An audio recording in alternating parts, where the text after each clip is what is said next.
सभी विद्यार्थियों का स्वागत है। आइए पढ़ते हैं अध्याय 9 नए साम्राज्य और राज्य। अरविंद राजा बना। अरविंद अपने स्कूल में खेले जाने वाले नाटक में राजा की भूमिका अदा करने के लिए चुना गया। उसने सोचा था कि वह शाही वेशभूषा में मूँछों वाले ताव देते हुए रूपहले कागज में लिपटी तलवार को शान से पकड़कर चहलकदमी करेगा। जरा सोचो, उसे कितनी हैरानी हुई जब उसे बताया गया कि उसे बैठकर वीणा भी बजानी होगी और कविता पाठ भी करना होगा। एक संगीतज्ञ राजा, कौन हो सकता है वह? अरविंद सोचने लगा। क्या बताती हैं प्रशस्तियाँ? दरअसल अरविंद गुप्त वंश के प्रसिद्ध राजा समुद्रगुप्त की भूमिका अदा करने जा रहा था। समुद्रगुप्त के बारे में हमें इलाहाबाद में अशोक स्तंभ पर खुदे एक लंबे अभिलेख से पता चलता है। इसकी रचना समुद्रगुप्त के दरबार में कवि व मंत्री रहे हरिसेन द्वारा एक काव्य के रूप में की गई थी। यह एक विशेष किस्म का अभिलेख है जिसे प्रशस्ति कहते हैं। यह एक संस्कृत शब्द है जिसका अर्थ है प्रशंसा करना या प्रशंसा होता है। प्रशस्तियाँ लिखने का प्रचलन पहले भी था, जैसे तुमने अध्याय 8 में गौतमी पुत्र श्री सातकर्णी की प्रशस्ति के बारे में पढ़ा, परंतु गुप्त काल में इनका महत्व और बढ़ गया। समुद्रगुप्त की प्रशस्ति। आओ देखें समुद्रगुप्त की प्रशस्ति हमें क्या बताती है। कवि ने इसमें राजा की एक योद्धा, युद्धों को जीतने वाले राजा, विद्वान तथा एक उत्कृष्ट कवि के रूप में भरपूर प्रशंसा की है। यहाँ तक कि उसे ईश्वर के बराबर बताया गया है। प्रशस्ति में लंबे लंबे वाक्य दिए गए हैं। यहाँ वैसे ही एक वाक्य का अंश दिया गया है।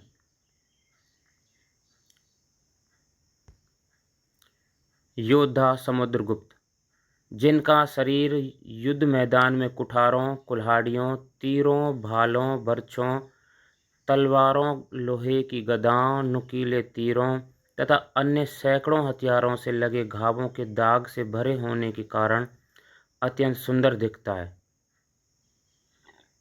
यह वर्णन तुम्हें उस राजा के बारे में क्या बताता है? राजा किस प्रकार युद्ध लड़ते थे? अगर तुम मानचित्र 7 पृष्ठ 89 को गौर से देखो तो पाओगे कि एक क्षेत्र को हरे रंग से रंगा गया है। तुम्हें पूर्वी समुद्र तट के साथ साथ एक क्रम में लाल बिंदु दिखेंगे। उसी तरह कुछ क्षेत्र बैंगनी और नीले रंग के भी मिलेंगे। यह मानचित्र इस प्रशस्ति में प्राप्त जानकारियों के आधार पर बनाया गया है। हरिसेन 4 विभिन्न प्रकार के राजाओं और उनके प्रति समुद्रगुप्त की नीतियों का वर्णन करते हैं।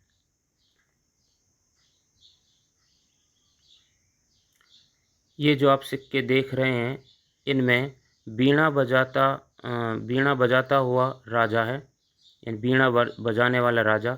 समुद्रगुप्त के कुछ अन्य गुणों को सिक्कों पर दिखाया गया है।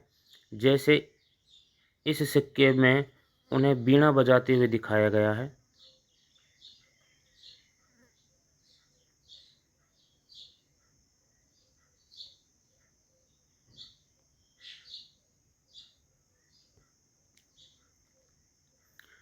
तो समुद्रगुप्त की नीतियों का वर्णन करते हैं। वो हैं, एक मानचित्र में हरे रंग का क्षेत्र आर्यावर्त के उन 9 शासकों का है जिन्हें समुद्रगुप्त ने हराकर उनके राज्यों को अपने राज्य में मिला लिया। 2, इसके बाद दक्षिणापथ के 12 शासक आते हैं। इनमें से कुछ की राजधानियों को दिखाने के लिए मानचित्र पर लाल बिंदु दिए गए हैं। इन सब ने हार जाने पर समुद्रगुप्त के सामने समर्पण किया था। समुद्रगुप्त ने उन्हें फिर से शासन करने की अनुमति दे दी। 3, पड़ोसी देशों का आंतरिक घेरा बैंगनी रंग से रंगा गया है। इसमें असम, तटीय बंगाल, नेपाल और उत्तर पश्चिम के कई गण या संघ। अध्याय 5 याद करो। उसमें गण और संघ के बारे में बताया गया है, आते थे। ये समुद्रगुप्त के लिए उपहार लाते थे, उनकी आज्ञाओं का पालन करते थे तथा उनके दरबार में उपस्थित हुआ करते थे। बाह्य इलाके के शासक, जिन्हें नीले रंग से रंगा गया है, संभवतः कुषाण तथा शक वंश के थे। इसमें श्रीलंका के शासक भी थे।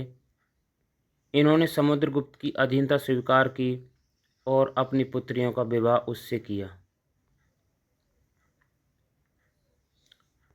मानचित्र में प्रयाग, इलाहाबाद का पुराना नाम, उज्जैन तथा पाटलिपुत्र, पटना ढूंढो। ये गुप्त शासन के महत्वपूर्ण केंद्र थे। आर्यावर्त तथा दक्षिणापथ के राज्यों के साथ समुद्रगुप्त के व्यवहार में क्या अंतर था? क्या इस अंतर के पीछे तुम्हें कोई कारण दिखाई देता है?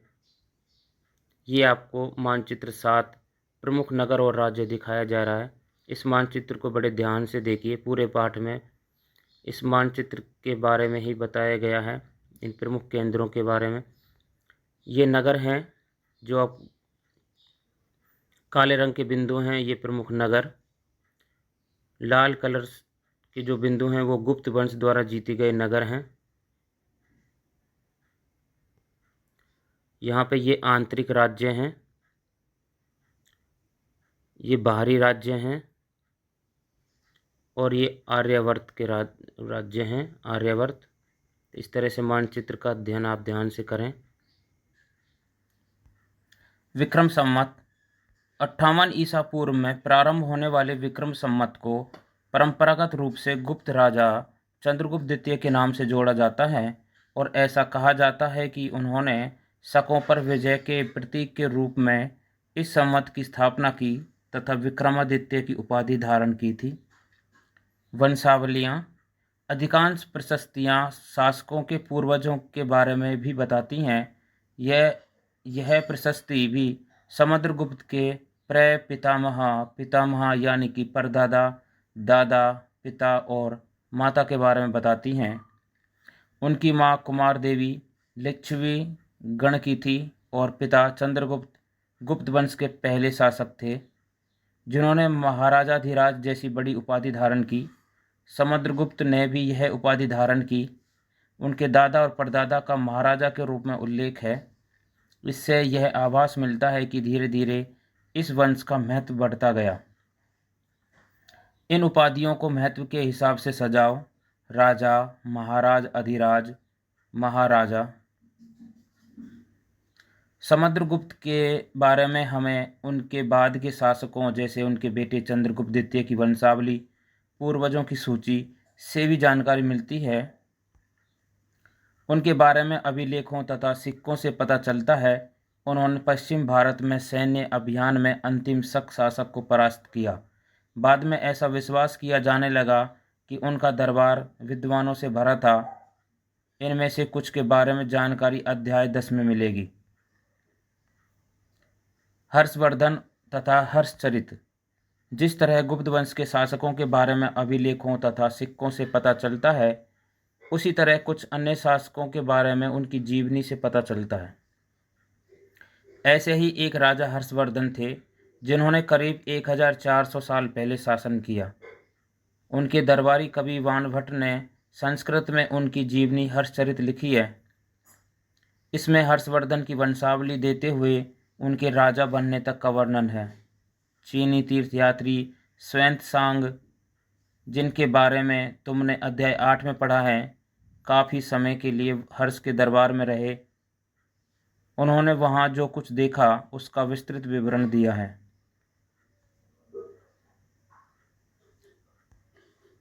हर्ष अपने पिता के सबसे बड़े बेटे नहीं थे, पर अपने पिता और बड़े भाई की मृत्यु हो जाने पर थानेसर के राजा बने। उनके बहनोई कन्नौज मानचित्र 7 पृष्ठ 89 के शासक थे। जब बंगाल के शासक ने उन्हें मार डाला तो हर्ष ने कन्नौज को अपने अधीन कर लिया और बंगाल पर आक्रमण कर दिया। मगध तथा संभवतः बंगाल को भी जीतकर उन्हें पूर्व में जितनी सफलता मिली थी उतनी सफलता अन्य जगहों पर नहीं मिली। जब उन्होंने नर्मदा नदी को पार कर दक्कन की ओर आगे बढ़ने की कोशिश की तब चालुक्य नरेश पुलकेशन द्वितीय ने उन्हें रोक लिया। भारत का राजनीतिक मानचित्र देखो और सूची बनाओ कि जब हर्षवर्धन बंगाल तथा नर्मदा तक गए होंगे तो आज के किन किन राज्यों से गुजरे होंगे। पल्लव, चालुक्य और पुलकेशन द्वितीय की प्रशस्तियाँ। इस काल में पल्लव और चालुक्य दक्षिण भारत के सबसे महत्वपूर्ण राजवंश थे। पल्लवों का राज्य उनकी राजधानी कांचीपुरम के आसपास के क्षेत्रों से लेकर कावेरी नदी के डेल्टा तक फैला था, जबकि चालुक्यों का राज्य कृष्णा और तुंगभद्रा नदियों के बीच स्थित था। चालुक्यों की राजधानी ऐहोल थी। यह एक प्रमुख व्यापारिक केंद्र था। धीरे धीरे यह एक धार्मिक केंद्र भी बन गया, जहाँ कई मंदिर थे। पल्लव और चालुक्य एक दूसरे की सीमाओं का अतिक्रमण करते थे। मुख्य रूप से राजधानियों को निशाना बनाया जाता था जो समृद्ध शहर थे। पुलकेशिन द्वितीय सबसे प्रसिद्ध चालुक्य राजा थे। उनके बारे में हमें उनके दरबारी कवि रवि कीर्ति द्वारा रचित प्रशस्ति से पता चलता है। इसमें उनके पूर्वजों, खास तौर से पिछली 4 पीढ़ियों के बारे में बताया गया है। पुलकेशिन द्वितीय को अपने चाचा से यह राज्य मिला था। रवि कीर्ति के अनुसार उन्होंने पूर्व तथा पश्चिम दोनों समुद्र तटीय इलाकों में अपने अभियान चलाए। इसके अतिरिक्त उन्होंने हर्ष को भी आगे बढ़ने से रोका। हर्ष का अर्थ आनंद होता है। कवि का कहना है कि इस पराजय के बाद हर्ष अब हर्ष नहीं रहा। पुलकेशिन द्वितीय ने पल्लव राजा के ऊपर भी आक्रमण किया, जिसे कांचीपुरम की दीवार के पीछे शरण लेनी पड़ी। पर चालुक्यों की विजय अल्पकालीन थी। लड़ाई से दोनों वंश दुर्लभ होते गए। पल्लवों और चालुक्यों को अंततः राष्ट्रकूट तथा चोल वंशों ने समाप्त कर दिया। इनके बारे में तुम कक्षा 7 में पढ़ोगी। वे कौन से अन्य शासक थे जो तटों पर अपना नियंत्रण करना चाहते थे? अध्याय 8 देखो। इन राज्यों का प्रशासन कैसे चलता था? पहले के राजाओं की तरह इन राजाओं के लिए भूमि कर सबसे महत्वपूर्ण बना रहा। प्रशासन की प्राथमिक इकाई गांव होते थे, लेकिन धीरे धीरे कई नए बदलाव आए। राजाओं ने आर्थिक, सामाजिक, राजनीतिक या सैन्य शक्ति रखने वाले लोगों का समर्थन जुटाने के लिए कई कदम उठाए। उदाहरण के तौर पर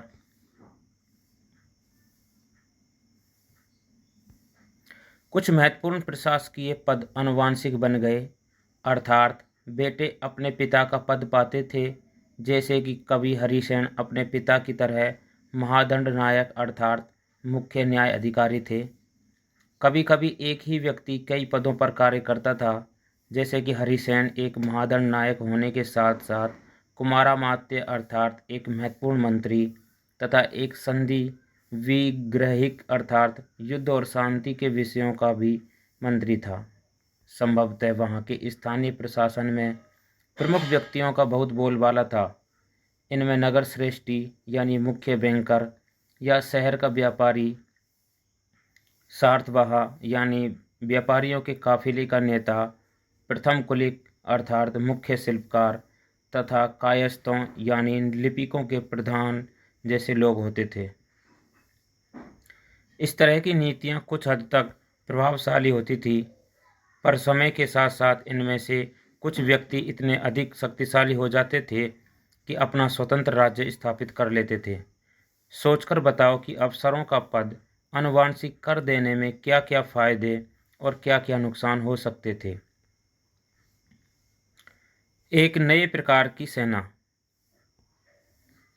कुछ राजा अभी भी पुराने राजाओं की तरह एक सुसंगठित सेना रखते थे, जिसमें हाथी, रथ, घुड़सवार और पैदल सिपाही होते थे।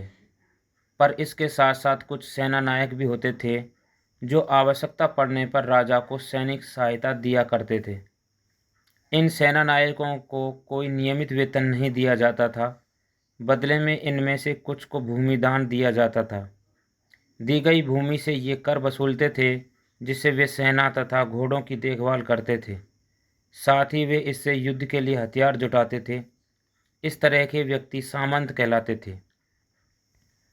जहाँ कहीं भी शासक दुर्लभ होते थे, ये सामंत स्वतंत्र होने की कोशिश करते थे। दक्षिण के राज्यों में सभाएं। पल्लवों के अभिलेखों में कई स्थानीय सभाओं की चर्चा है। इनमें से एक था ब्राह्मण भूस्वामियों का संगठन, जिसे सभा कहते थे। ये सभाएं उप समितियों के जरिए सिंचाई, खेतीबाड़ी से जुड़े विभिन्न काम, सड़क निर्माण, स्थानीय मंदिरों की देखरेख आदि का काम करती थी। जिन इलाकों के भूस्वामी ब्राह्मण नहीं थे, वहाँ उर नामक ग्राम सभा होने की बात कही गई है। नगरम व्यापारियों के एक संगठन का नाम था। संभवतः इन सभाओं पर धनी तथा शक्तिशाली भूस्वामियों और व्यापारियों का नियंत्रण था।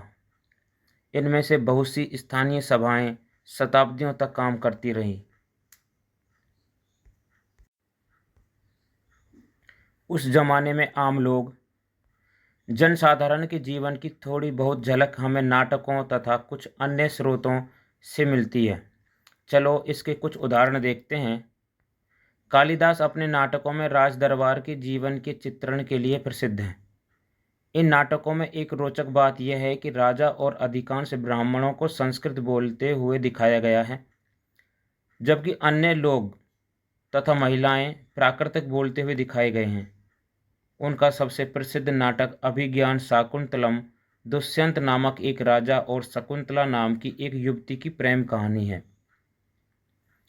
इस नाटक में एक गरीब मछुआरे के साथ राज कर्मचारियों के दुर्व्यवहार की बात कही गई है। एक मछुआरे को एक कीमती अंगूठी मिली। यह अंगूठी राजा ने शकुंतला को भेंट की थी, पर दुर्घटनावश उसे एक मछली निगल गई। जब मछुआरा इस अंगूठी को लेकर राजमहल पहुंचा, तो द्वारपाल ने उस पर चोरी का आरोप लगाया और मुख्य पुलिस अधिकारी भी बहुत बुरी तरह से पेश आया। राजा उस अंगूठी को देखकर बहुत खुश हुए और उन्होंने मछुआरे को इनाम दिया। पुलिस वाला और द्वारपाल मछुआरे से इनाम का कुछ हिस्सा हड़पने के लिए उसके साथ शराब खाने चल पड़े। आज अगर किसी गरीब आदमी को कुछ मिलता है और वह पुलिस में खबर करता है, तो क्या उसके साथ इसी तरह का बर्ताव किया जाएगा? एक प्रसिद्ध व्यक्ति का नाम बताओ जिसने प्राकृत में उपदेश दिए, और एक राजा का नाम बताओ जिसने प्राकृत में अपने अभिलेख लिखवाए। अध्याय 6 और 7 देखो। चीनी तीर्थयात्री फासियन का ध्यान उन लोगों की दुर्गति पर भी गया जिन्हें ऊंचे और शक्तिशाली लोग अछूत मानते थे। इन्हें शहरों के बाहर रहना पड़ता था। वे लिखते हैं, अगर इन लोगों को शहर या बाजार के भीतर आना होता था, तो सभी को आगाह करने के लिए ये लकड़ी के एक टुकड़े पर चोट करते रहते थे। यह आवाज़ सुनकर लोग सतर्क होकर अपने को छू जाने से या किसी भी प्रकार के संपर्क से बचाते थे। एक जगह बाणभट्ट द्वारा अभियान पर निकली राजा की सेना का बड़ा सजीव चित्रण किया गया है। राजा की सेना। राजा बड़ी मात्रा में साजो सामान लेकर यात्रा करते थे। इनमें हथियारों के अतिरिक्त रोज़मर्रा के उपयोग में आने वाली चीज़ें, जैसे बर्तन, असबाब, जिसमें सोने के पायदान भी शामिल थे, खाने पीने का सामान, बकरी, हिरन, खरगोश, सब्जियां, मसाले आदि विभिन्न प्रकार की चीज़ें शामिल होती थी। ये सारी चीज़ें ठेले गाड़ियों पर या ऊँटों तथा हाथियों जैसे सामान ढोने वाले जानवरों की पीठ पर लादकर ले जाई जाती थी। इस विशाल सेना के साथ साथ संगीतकार नगाड़े, बिगुल तथा तुरही बजाते हुए चलते रहते थे। रास्ते में पड़ने वाले गांव वालों को उनका सत्कार करना पड़ता था। वे दही, गुड़ तथा फूलों का उपहार लाते थे तथा जानवरों को चारा भी देते थे। वे राजा से भी मिलना चाहते थे ताकि अपनी शिकायत या कोई अनुरोध उनके सामने रख सकें, पर ये सेनाएं अपने पीछे विनाश और विध्वंस की निशानी छोड़ जाती थी। अक्सर गांव वालों की झोंपड़ियां हाथी कुचल डालते थे और व्यापारियों के काफिले में जुते बैल इस हलचल भरे माहौल से डरकर भाग खड़े होते थे। बाणभट्ट लिखते हैं, पूरी दुनिया धूल के गर्त में डूब जाती थी। सेना के साथ ले जाई जाने वाली चीज़ों की सूची बनाओ। ग्रामवासी राजा के लिए क्या क्या लेकर आते थे। कल्पना करो कि हर्षवर्धन की सेना अगले हफ्ते तुम्हारे गांव आने वाली है। तुम्हारे माता पिता इसके लिए तैयारी कर रहे हैं। वर्णन करो कि क्या क्या बोल रहे हैं और क्या कर रहे हैं। इस तरह से हमने इस पाठ का अध्ययन किया। आगे भी हम सभी पाठों का अध्ययन करते रहेंगे। धन्यवाद।